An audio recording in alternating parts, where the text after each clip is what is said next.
नमस्कार मित्रांनो, तुम्ही पाहत आहात MH न्यूज। महाराष्ट्राच्या राजकारणातील सर्वात मोठा गोप्यस्फोट समोर आला आहे। दावा असा केला जातोय की 2014 मध्ये वेगळा निर्णय झाला असता तर आज शरद पवार देशाचे राष्ट्रपती आणि सुप्रिया सुळे केंद्रीय मंत्री झाल्या असत्या।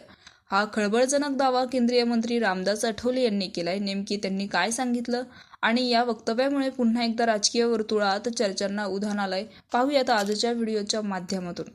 केंद्रीय सामाजिक न्याय राज्यमंत्री रामदास आठवले हे नेहमीच अचूक आणि सटीक राजकीय भविष्यवाणी करत असतात। राज्यात किंवा केंद्रात कुणाची सत्ता येईल याचा अचूक अंदाज त्यांना आधीच लागलेला असतो।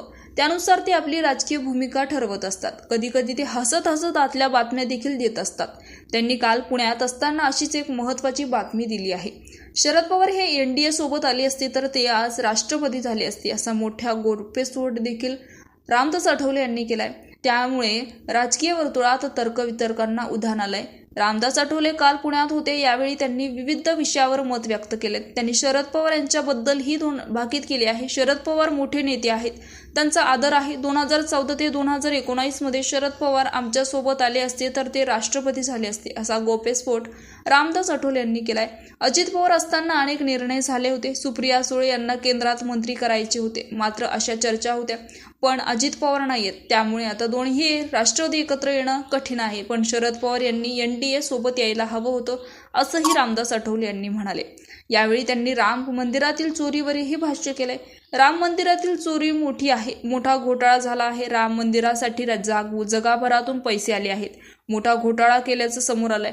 गुन्हा दाखल झाला आहे आणि त्याचबरोबर काही जणांना अटकही झाली आहे। या प्रकरणात, या गंभीर प्रकरणावर त्या चोरी करणाऱ्यांना शिक्षा होणार असंही त्यांनी सांगितलं। महिला आरक्षणावरून त्यांनी विरोधकांवर हल्ला चढवला।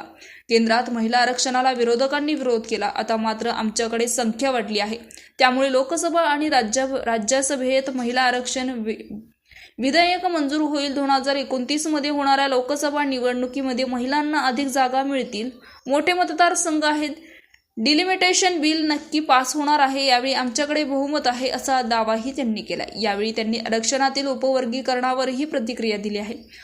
तर मित्रांनो, रामदास आठवले यांच्या या वक्तव्यामुळे महाराष्ट्राच्या राजकारणात नव्या चर्चांना सुरुवात झाली आहे। या दाव्यात किती तथ्य आहे यावर वेगवेगळी मतही येऊ शकतात, मात्र राजकीय वातावरण नक्कीच तापलं आहे।